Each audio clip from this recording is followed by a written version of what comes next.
We're in a cold.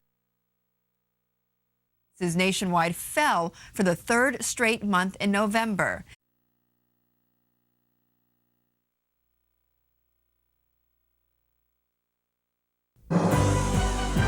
We are PBS. Hi, I am Ahmed Shibani. If you believe as I do that philanthropic giving creates positive outcomes in our community, now is a great time for you to give. On December 31st, the Michigan Tax Credit Program for Charitable Giving is coming to an end. But there is still time for you to make a charitable gift to qualifying arts, culture, and human service organizations and take full advantage of the tax credit. Here's more from the Community Foundation of Southeast Michigan. So you want to give and make a difference in your community. Well, until the end of the year, when you give, the state will give back. Your dollars can provide food and shelter, support the arts, fund public broadcasting, even improve education. And every penny stays right here in Southeast Michigan forever. But hurry, support your public institution before your state tax credit goes away December 31st. For more information, visit cfsem.org. Serving Detroit and Southeast Michigan for 56 years. WTVS, Detroit Public TV. Welcome to our program. I'm Betty Liu of Bloomberg Television, filling in for Charlie Rose. Tonight, actor John Hurt, who is currently starring in the Samuel Beckett play Krapp's Last Tape. Inspiration is an interesting thing, I think, altogether. But I mean, really, the basis of being professional is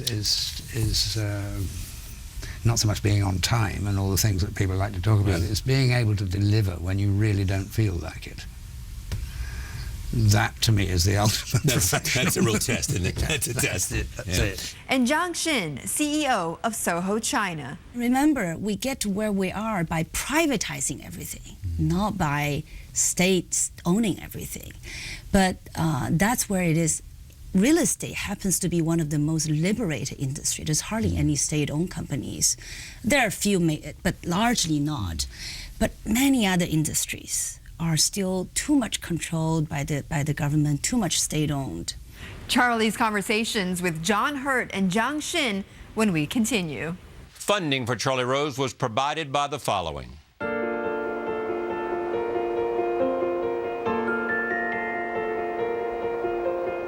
A polar bear cub is born with no sense of sight.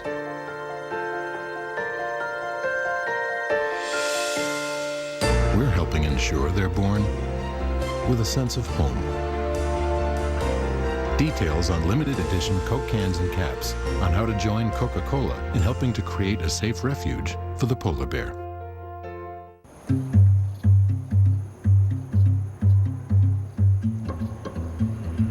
It feels like help is never far away. It feels like you're protected against life's little mishaps. It feels like you'll make it home. That's what it feels like to be a member. Additional funding provided by these funders.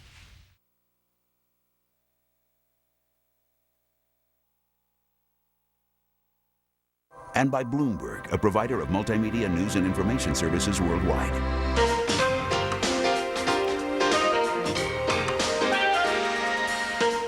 From our studios in New York City, this is Charlie Rose.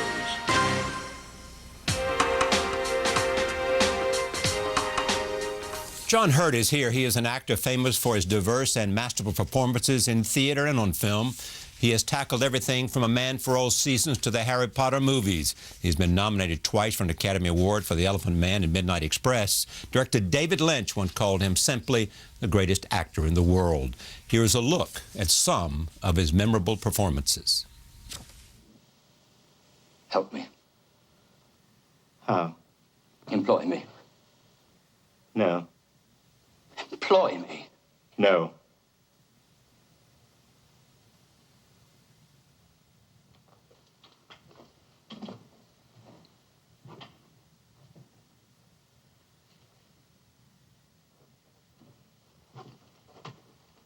I would be faithful. Best thing to do is to get your ass out of here. Best way you can. Yeah, but how? Catch the Midnight Express. What's that? It's not a train. It's a prison word for escape.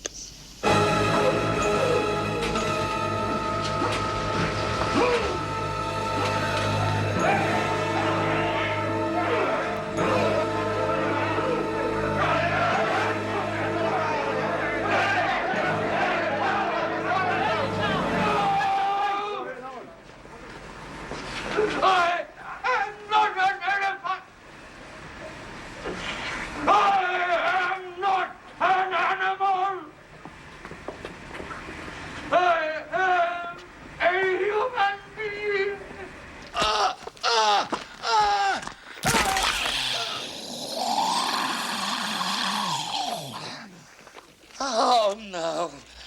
Not again. I've had a long time to make enemies, Doctor. And many governments, business interests, even religious leaders that would like to see me depart this earth. I'll grant them their wish soon enough. But before I do, I wish to make a small contribution, a final gesture of goodwill to the people of this little planet that have given, from whom I have taken so much. I remember everyone I've ever sold, Mr. Potter. It so happens that the phoenix, whose tail feather resides in your wand, gave another feather. Just one other. It is curious that you should be destined for this wand when its brother gave you that scar. I know that it is one of 5 men. All I want from you is one code name.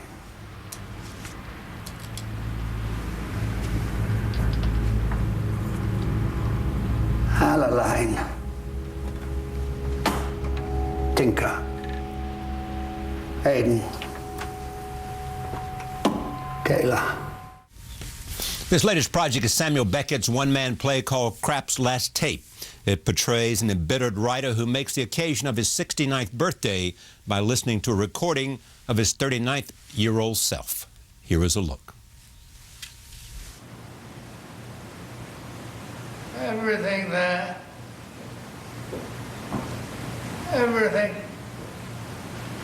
All the...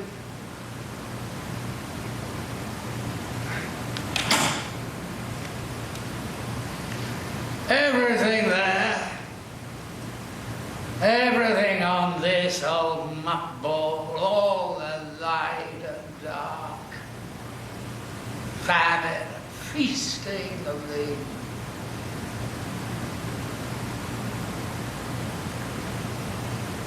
ages. Yes! Let that go, Jesus! Take his mind off his homework, Jesus!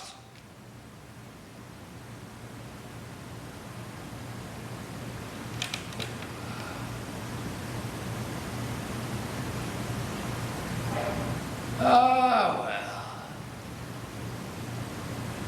Maybe he was right.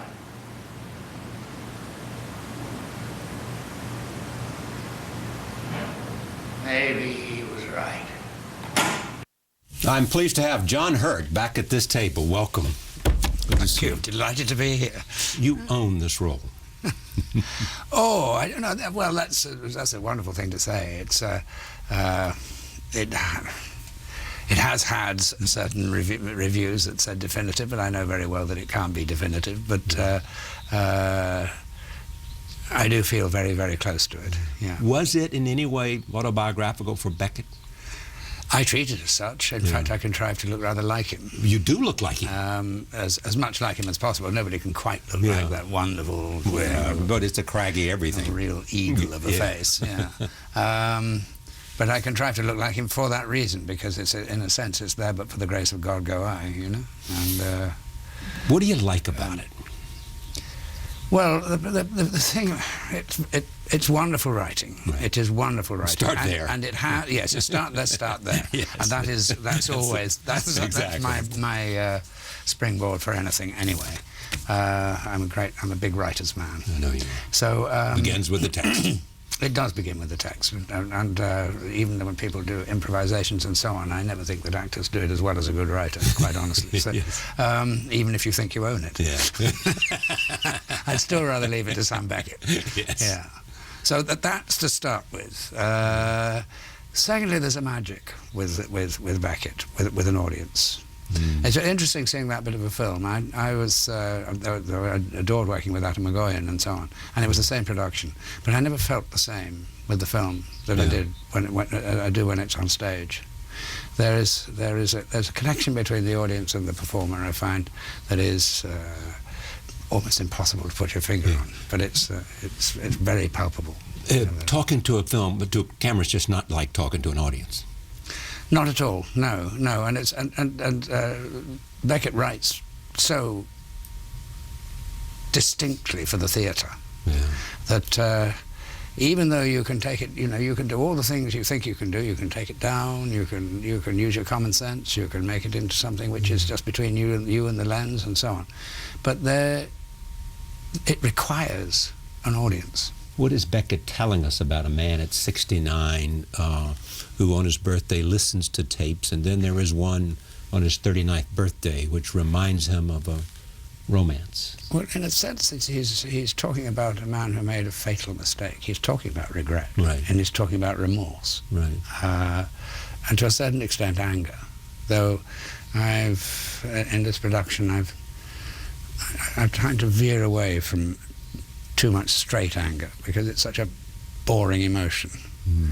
And I think that straight anger is boring because it's boring, obvious and straightforward. I mean, you think, oh, hello, this is the time when he shouts, let me walk out.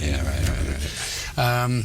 So I'm more interested in remorse. I'm more interested in regret in this particular case. And this is a man who has chosen to live for his art without love. And really, I think what Beckett is saying is not a great choice. To choose art over love. Mm-hmm. To choose one, I mean, to try to do one at the exclusion of the other. I mean, are they mutually exclusive? I wouldn't think so. I wouldn't have thought so, no. But they clearly are for crap, and I suspect that there was a moment in Beckett's life where they were certainly separate. If not excluding one another, but they were certainly, I'm pretty sure they were separate. And it's about, I mean, it's interesting as what happens here, because you've got a tape that's speaking as well. I mean, it's you on stage. Yes, quite. You're not on your own. In one act. Yes. What's interesting is that the first time I did this, which was at the Pit in the Barbican in London, right, and I recorded the tape then, and I still use the same tape. Is that right? How old was when you made that tape? Well, it's 12 years old now. Yeah. I mean, it should be 30 years old. Yeah. But so now it is actually 12 years old, and it does annoy me. The voice is what? And of course, I mean, it really annoys crap when he's listening to it. He finishes up by when he turns on actually record. He said, "Just been listening to that stupid bus that I took myself for 30 years ago." So, but when we make choices, I mean, I think part of what he's saying here, or you tell me, for God's sakes, when you make choices, you don't realize you're making choices, do you? That's part of the point. No, you realize you made choices in retrospect. Later, at 69, you realize you made a choice at 39. Yes, yes. But you don't know that at 39 because you think it's not going to be that way, because right around the corner is both. That's so interesting. That's something that Orson Welles, when I had the privilege of working with him in Man for All Seasons, and he was talking about experience. He said experience doesn't necessarily make life any easier. And I thought that's very interesting. And when he finished that, I said, "Mr. Welles, I'm sure it's quite true, but could you explain that?" Yeah. And he said, "Oh, yes. Experience means that you know that there are so many choices, and it makes it more difficult. And the more choices there are, and it's true, the older you get, the more choices you have. More choices you have, and selection becomes more of an issue, you know. But as you quite rightly said, when you're young, you just instinctively This is not a choice. There's no choice in that at all. Yeah. This is the way. Yes, and don't let anyone tell me it isn't. And I'm not giving up anything either. Yes. You know what I'm saying? Until time eventually tells you you have made a choice.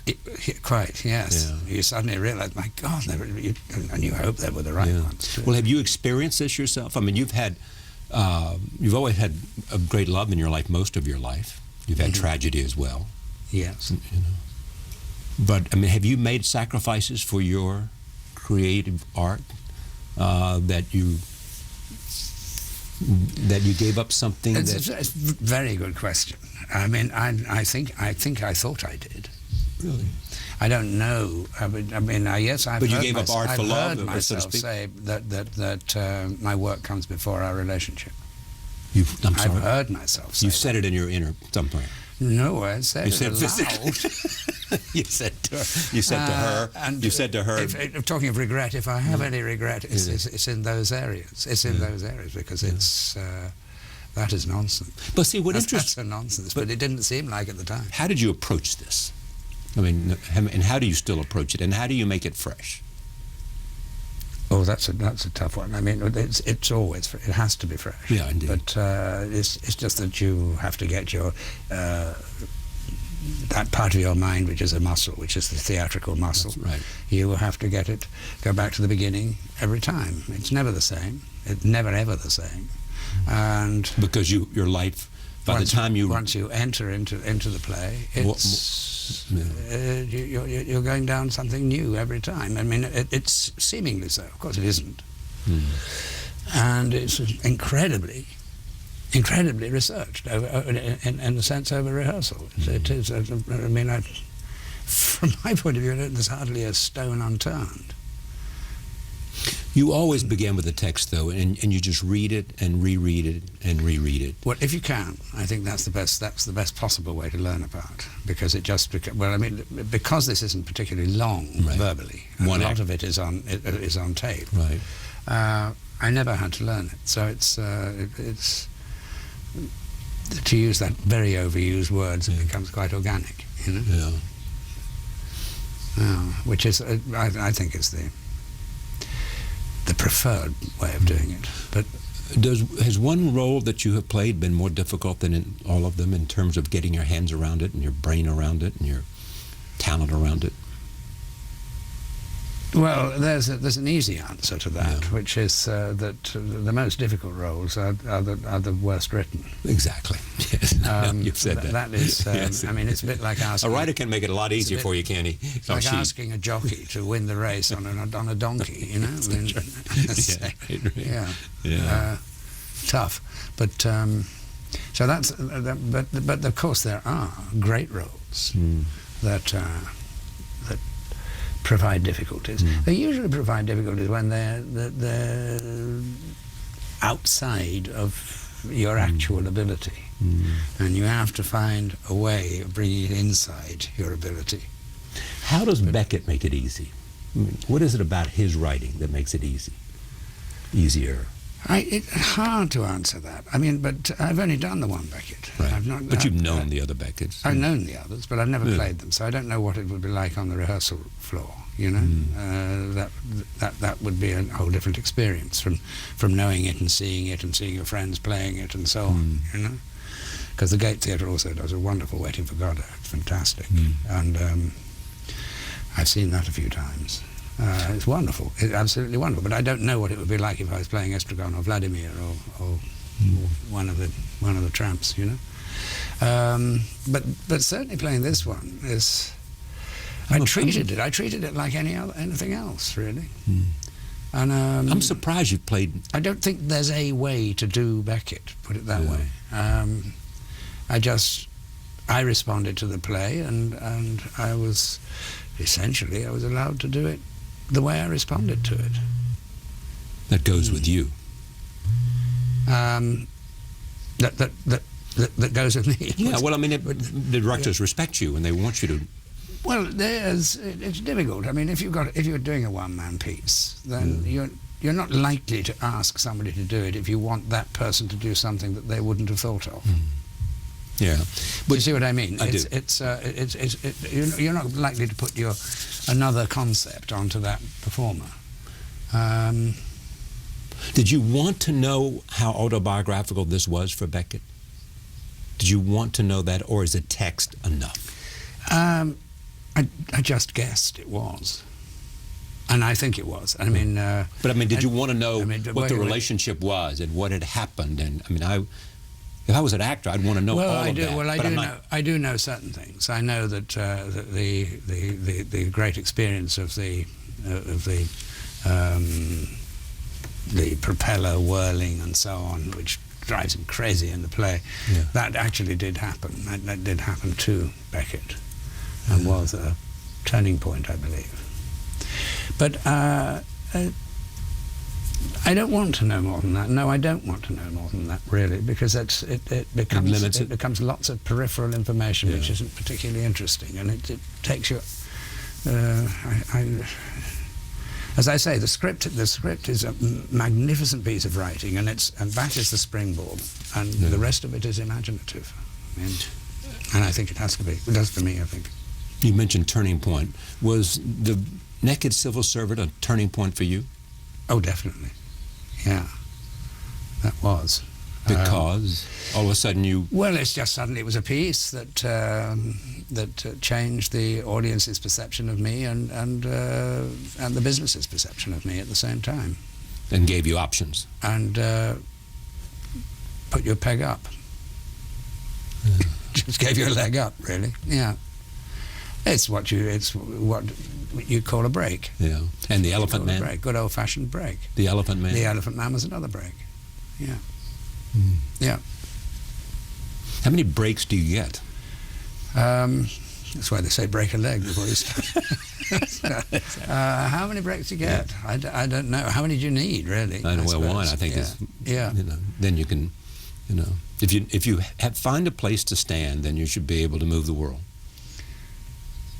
Well, yes, absolutely. It's like yourself. Yeah. Charlie, I mean, you've got this, what a brilliant invention to put everything into the black. So you can't see the cameras. So you forget that there are cameras there, and we just start talking like two human beings. Yeah.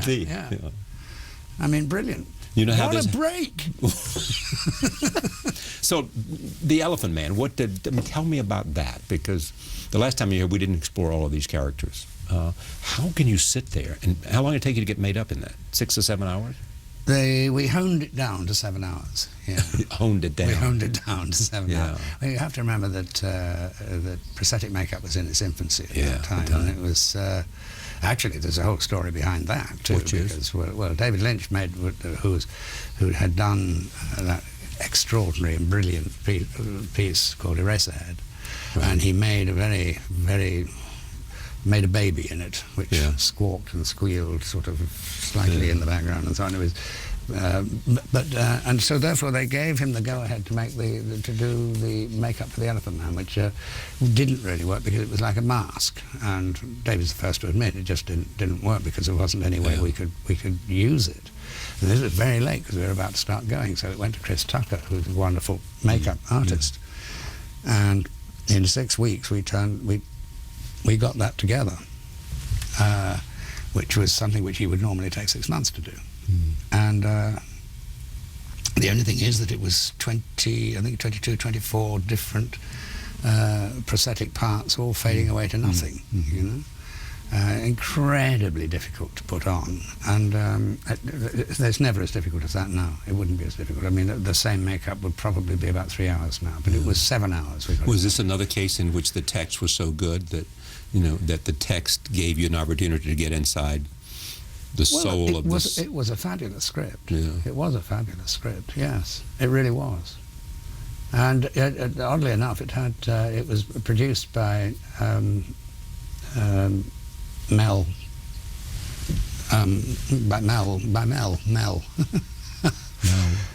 Mel Brooks. Oh, Mel Brooks. Oh, right. I forgot that. Exactly. I'd forgotten that. It's Brooks' film. Yeah. And he was very insistent that we kept the narrative.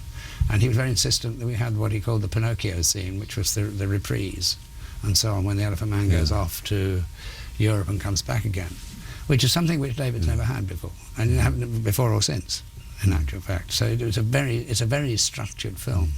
You have said that when I choose a role, I need two things. One, I need to make sure that I can do what it's intended to do.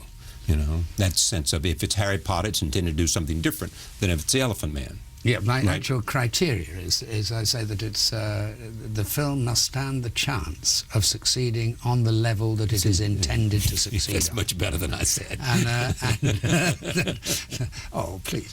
But and the second thing is that I should feel that there's something that I can do I can do individually. You can make it personal. Yeah, make it personal. Yeah. And so, what did you do there but to make it? The first one's more important. Really, it is. The first one's more important. And so, if you ask yourself that about Elephant Man, what would it, in that context of the first one, what was it intended to do?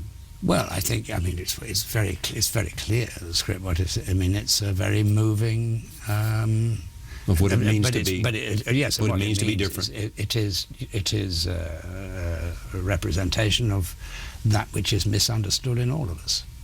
It's immediately understandable, and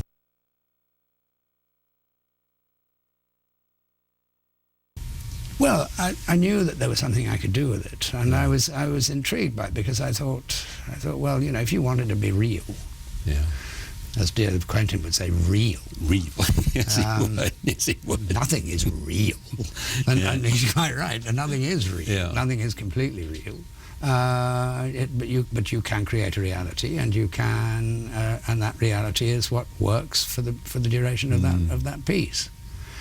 With Elephant Man, of course, he would never have talked like I talk. No. He would. So I thought, well, it is going to make it, I hope, more interesting if I make him talk like he would like to have talked. That's great. So that it just took it away from something which was rather crude and would have been rather one stay anyway, you know, because so it was a terrific attempt to be this being that he dreamt of being. You've also have said about acting, which I'm fascinated by, that acting at its core is about imagination. Mm-hmm. So when I saw you say that, when I read that, I thought, imagine what? Imagine what the person inside is feeling. Imagine what? Imagine how they see their life in the context of the outside world. Imagine... Yes, this is always a problem. There's something else I say. Which you've forgotten about. You didn't even mean for it to be so. The problem with you didn't think some jerk like me would be reading it. Stupid question. But the trouble with journalism is there's about 6 questions, and all of them are how do you act. That's true. It is. And for some reason, actors really come in for that one. Nobody asks to sing how they can sing. Yeah. They assume, well, you can hear them. No, I do, but well, yes. But but see, I'm fascinated by that, actually. I mean, it shows you how, whatever. Because acting is just talking and saying things. People think, well, I could do that. Yeah. Well, I mean, look. Try it. Perfectly believe they probably could. Try it. No. If you've ever tried it, you know. Well, I mean, I know great directors would just tell me, I mean, just how they marvel at it. They marvel at what you can do. And how do they do it? They ask. They do. How do they do? I'm not just me, a journalist, but I mean people in the That's the great story about Laurence Olivier. Exactly. Tell the story. You'll know the story. Don't you? Yeah, tell it. It's such a great story. It was after a performance of Othello. Was it really? Yeah. Yeah, and it had gone through the roof. It suddenly sung. It was completely inspired and incredible. The whole company, whoosh, went through the roof, and the audience went crazy. Yeah. And he stormed off the stage, slammed his dressing room door, and nobody wouldn't open it. Until finally Joan Plowright, his wife, went down and knocked on the door and said, Larry, and finally said, yes, come in. And she said, but Larry, it went brilliantly tonight. Why are you so cross? It's never, ever gone quite like that. It was inspirational. He said, it was wonderful. And he said, yes, I know. But how did I do it? Is that the way he talked? Well, he very clipped. Very true. That's great. Hello, Johnny. What are you doing? Huh? What are you doing today? Yeah. I'm thinking of playing it all in falsetto. I'm going to do it all in falsetto. Lots of that going on. So yeah. good. That's so good. But have you had those kinds of performances in which you knew that somehow all the world, and the sun and the moon and the earth were all in alignment, and it just flowed? Yeah. And but see, there's something to this. It's a bit sometimes when golfers or tennis people or footballers, that's right. They're at a different zone, and they say to them, "What was it like?" And the golfer will say, "The hole was this big," you know. And a footballer, yeah. But the interesting there is the whole team. Yeah, exactly. Is inspired. Yeah. So it's obviously something which either is catching, or is that too crude a sort of idea? Yeah. But it's certainly something which affects everybody in the side. And you don't get one footballer who's inspired when the others aren't. Yeah. Often I think that's what great coaching is about too, of all kinds, to inspire people to find whatever it is in them that gives a performance beyond them. You know? Yes, yeah. I mean, there's some X factor at some point there. It is. It's inspiration is an interesting thing, I think, altogether. But I mean, really, the basis of being professional is not so much being on time and all the things that people like to talk about. It's being able to deliver when you really don't feel like it. So, why did you choose Harry Potter? Well, did it choose you? Well, yes. It did? I think so, yes. Yeah. It came from my agent at the time. Yeah. And, they came to you and said, John Hurt's the guy. I can't say that it filled me with huge acres of thrilledness. Yes, but she certainly felt that it was going to be, that it was something you should be part of. And she was certainly right. You have one smart agent. But of course at that time, because he was Ollivanders in the first one. Yeah. We had no idea whether it was going to work on film. It had worked brilliantly as novels, but that doesn't at all mean it's going to work on film. And it worked and worked and worked. Just went on and became something, the biggest franchise in film history. Yeah, amazing, completely amazing, and provided enough work for British character actors that they've never worked so much. Yeah, and gave you more visibility and more money too. Whatever you want to do with that. Well, I suppose so. Yeah. Yes. Are you going to write your memoir ever? Oh, I'm miles too young. Yes, you are. Oh, miles too young. I'm sick of seeing people writing their memoirs when they're 32. You know? Not that I'm 32. I know, but how do you decide what's the right time? I think 90. 90 is a good time? 90 is a good time, yeah. Are you keeping a diary, or are you writing things down? Well, or are you that's speaking into it's like my dear old friend Geoffrey Bernard, when he was the subject of Geoffrey Bernard is Unwell. Yeah. Would Peter O'Toole have something to do with this? He played it. That's what I thought, yes. And he was asked to write his autobiography, and he said, in his column, because he used to write for The Spectator, he said, called Low Life. And he said, I've been asked to write my autobiography. If anybody could tell me what happened between 1967 and 1980, I'd be thrilled to do so. But you know what they said Churchill used to do when he was writing the history of World War II? Make it up, I should think. No, he didn't make it up. But what he would do is that he would make everybody, because he won the war, he would make everybody who was in the room write what they knew first, and then he would look at it all and to both jog his memory as well as square it with the way he thought it was, which is an old journalistic trick too. Which is Yeah. no, the journalistic trick is to, if you're writing something which is nonfiction, you get people, everybody who's in the room, and you get one to tell you, and then you go to the other one and say, this is what I've heard. And then you get another part of it. And then pretty much if somebody even doesn't want to talk to you, if they know everybody else has talked, then they want to talk because they want to make sure that their vision or their version has been heard too. This is what Bob Woodward does with, extraordinary success. Time, couldn't it, that? Yes, it does. Yes, but still, but nevertheless, it's I good. mean, it's a very good idea. Now, what about Might melancholy? even bring things out of the murk of memory. Indeed. Oh, indeed. Yeah. But people tell me when you start writing a memoir that you're surprised what you remember. That in the beginning, it's a bit like Jeffrey Bernard. Yes. But then once you began, you remember things, and one thing will lead to another thing. So let's get started, okay? Right. I mean, you're so busy acting. Look at what you've done. Look, just think about it now. Not only are you on stage here, you did, what's it, Melancholia? Melancholia, yes. You just did that, which is getting great. That's just got the Best Film European Award. Indeed it did. Yeah. It's a good film. It's a terrific film. I think it's a wonderful filmmaker, Lars von Trier. Yeah. You did that, and then you're doing this, and then you're in this new production of Tinker Tailor Soldier Spy, where you play Control, which is the character who sort of realizes that... My first chance to work with Gary Oldman as well. Yeah. So we're like that now. Yeah. But what does that mean, we're like that now? We're very close. Yeah, I've always wanted to work with him. I think he's terrific. Yeah. And can you imagine what it was like for him? He wanted to do the same with me. So I'm sure he did. We're very close. Yeah. I mean, I love the opening scene where he's sort of in the bathrobe there, and he comes in, and we saw it there.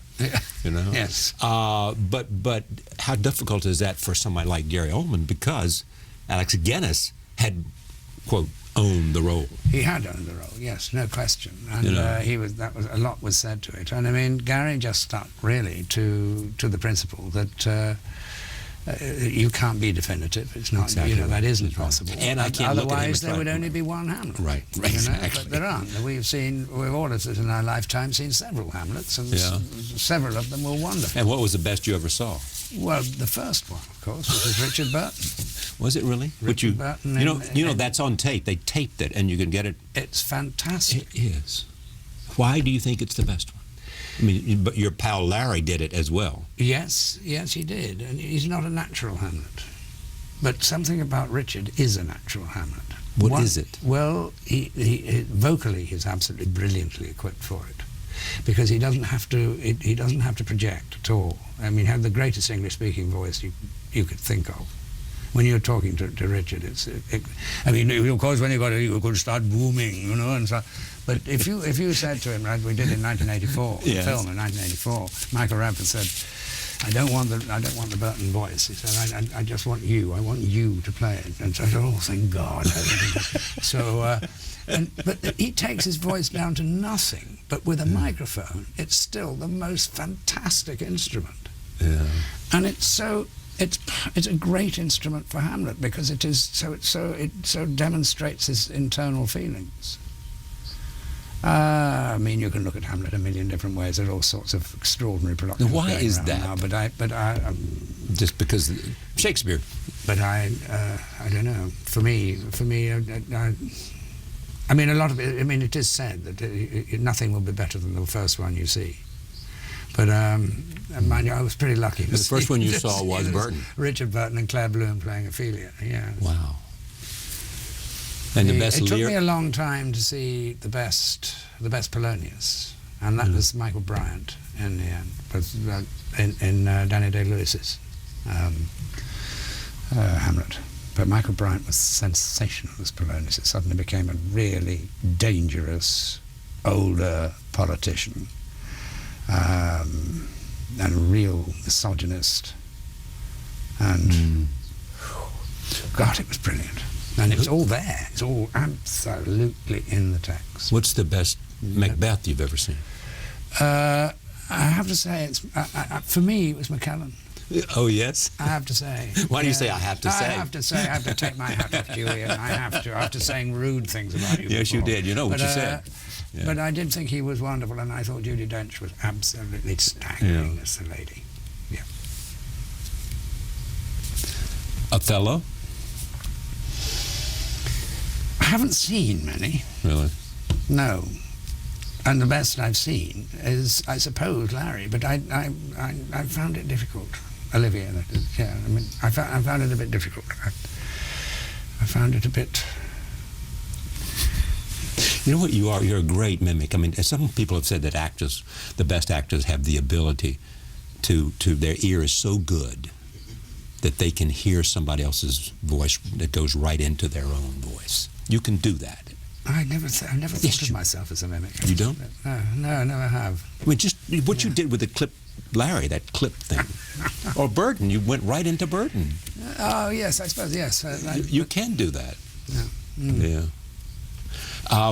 What was it about the language with Shakespeare? What is it about the language, about capturing it? Capturing the language? Being able to say it. It's actually not, but I don't think it's difficult. Really? No, I mean, there is a certain way that it is spoken at Stratford-on-Avon, which I don't like. I don't like it when it is da-da-da-da-da-da-da, and the iambic is taken absolutely for literal. It can be broken, but you know, like any rhythm, it has to be balanced. Mm. You can't just split it up into something, otherwise it doesn't make any sense. But you can. You mean, insofar as you can say to be or not to be, that is the question. Whether it is nobler in the mind to suffer the slings and arrows of outrageous fortune, or to take arms against a sea of troubles and by opposing end them. You can say it like that. You can say to be or not to be. That is the question. That's still in rhythm. Do you see what I mean? So it's you don't. The iambic is it's a way of writing verse. You know, it's one of the forms of verse, and it is a rhythm, but it can be played with. Do you have a favorite soliloquy? Not that I know. Yes. No. The only thing I know... If you know it, I want to hear it. I would even prefer you choose one you know so I can hear you do it. The only thing I know is Jabberwocky. Do you know Jabberwocky? No. Oh, that's a fun one. But that's Lewis Carroll. Yeah. From Alice in Wonderland, which is what I would take to a desert island. You would? Oh, Alice in Wonderland? Yeah. Why? It feeds. It's one of the greatest feeds to the imagination ever. I think it's wonderful, yes. 'Twas brillig and the slithy toves did gyre and gimble in the wabe. All mimsy were the borogroves and the mome raths outgrabe. Beware the Jabberwock, my son, the jaws that bite, the claws that catch. Beware the jub-jub bird and shun the frumious bandersnatch. He took his vorpal blade in hand, long time the Manx home foe he sought, so rested he by the tum-tum tree and stood a while in thought. And as in uffish thought he stood, the Jabberwock with eyes of flame came whiffling through the tulgey wood and burbled as it came.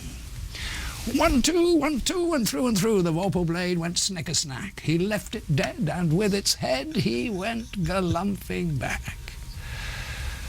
Oh, hast thou slain the Jabberwock? Come to my arms, my beamish boy. Oh, just a Callooh, he chortled in his joy. 'Twas brillig, and the slithy toves did gyre and gimble in the wabe. All mimsy were the borogroves, and the mome raths outgrabe. I repeat, how do you do that? I did that when I was 9. Not since. I did it at 9 at a school concert when I was away at school in Kent, and I've never forgotten it. So, are you serious? I've never forgotten. Never forgotten it. Oh God! That's part of my DNA. Believe me, I can't. Well, it's just great to have you here, I must say. I mean, it's extraordinary. John Hurt, thank you. That's very kind. Thank you, Charlie. We continue tonight with Zhang Xin. She is the CEO of Soho China. It is one of the country's largest real estate developers. The industry has been one of the biggest contributors to China's economic